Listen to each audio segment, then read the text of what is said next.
All right, next we're going to get to the bottom of the drain, which is behind the fender liner, up in the structure of the car here.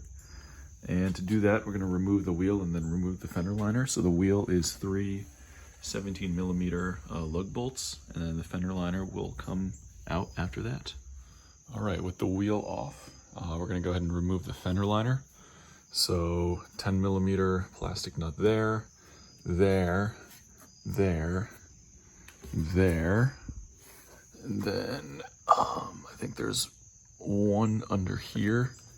There's one there.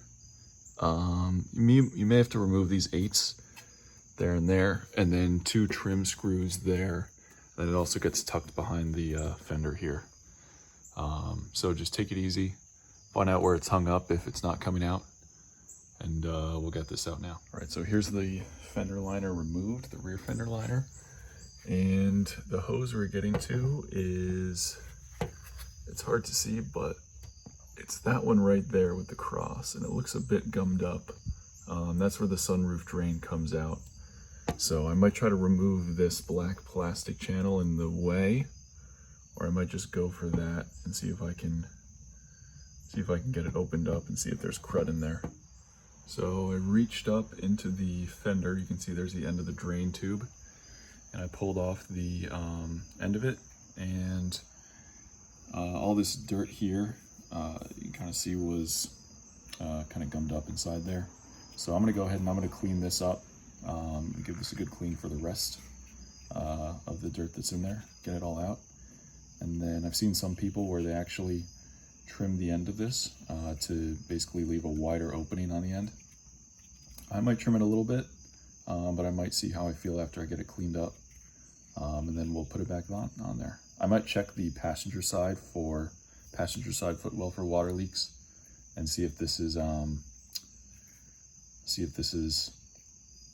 I guess blocked on that side as well, and maybe just do that while I'm here. But yeah, so this is kind of the culprit here.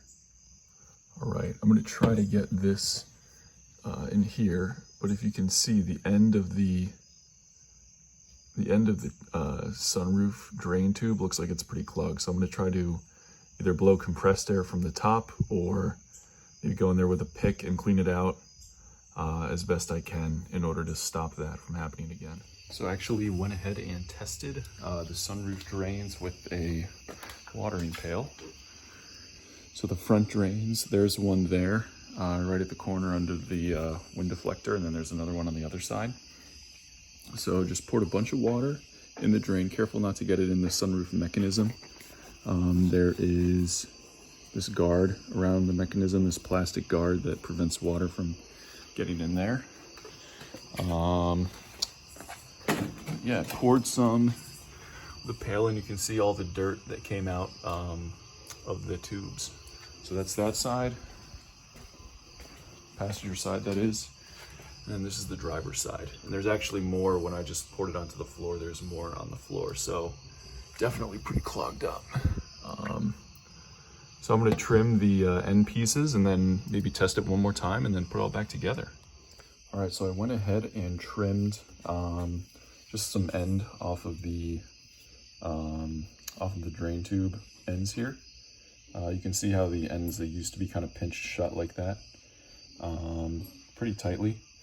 So now hopefully they won't get clogged as easily. Anything that runs out will come out pretty easily. So I'll put these back in and then might test it one more time and then put everything back together.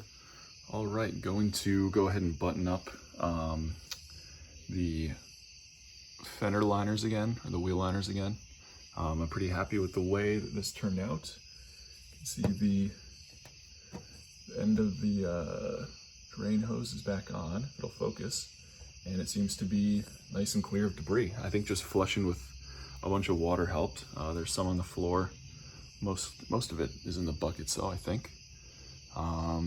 Yeah, so this is just going to be the reverse of removal. So I guess kind of position it up in there, make sure that it's over all the proper studs, and then go ahead and put the nuts back on, put the little clips back on, and yeah, that's about it.